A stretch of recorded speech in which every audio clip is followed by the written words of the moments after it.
Merhaba. Kutu açılımını gerçekleştirdiğimiz iRobot Roomba 606 model akıllı robot. Şimdi çalıştıracağız. Bir nasıl çalıştığına bakacağız. Şu an dock ünitesinde. Clean tuşuna basıyoruz. Açılıyor. Bir kere daha basıyoruz. Aktif oluyor.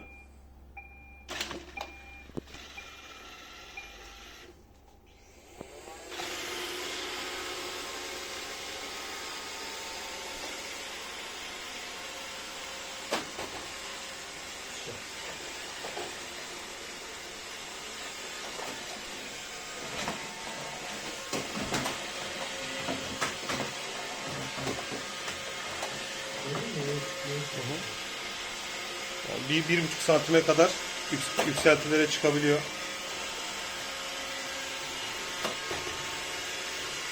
Orayı halı olarak düşündü. Oraya çıkmaya çalıştı.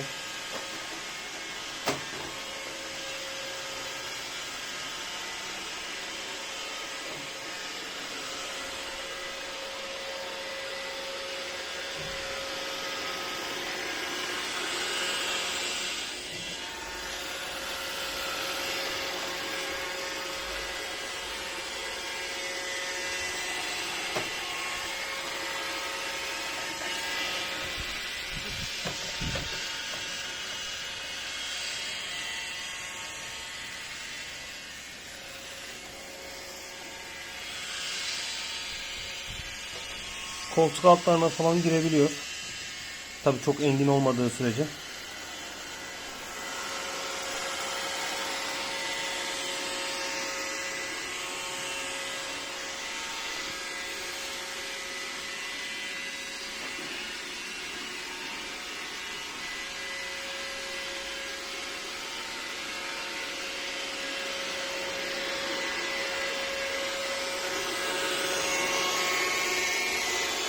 Çok fazla sesi yok. Ses yüksekliği gayet iyi. Çok rahatsız etmiyor.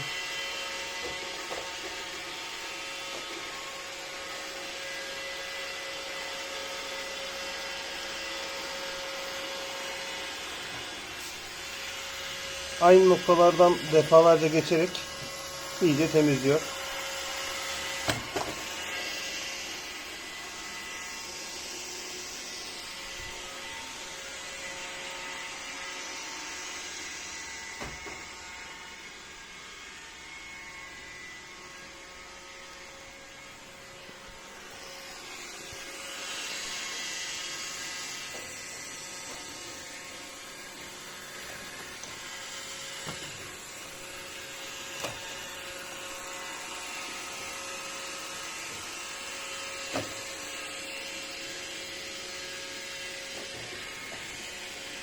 Cihaz gayet güzel ve bence kullanışlı.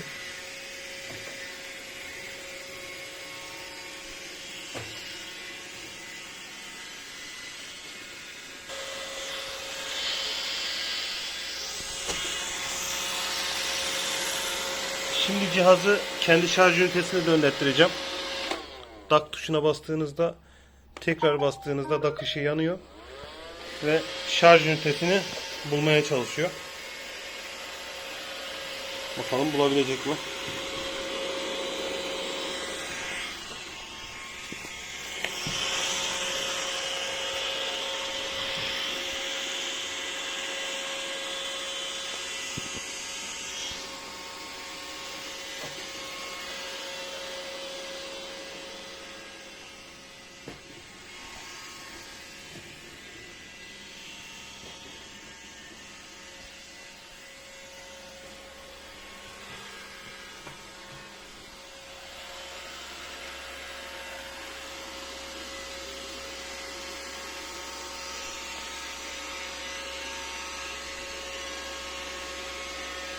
Herhalde gördü şu anda.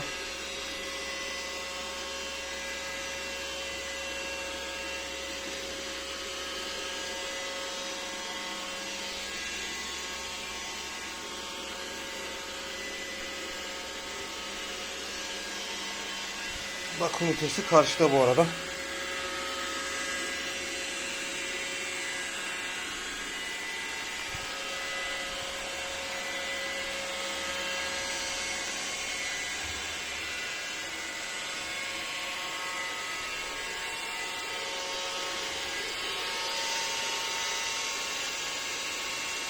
Evet, buldu.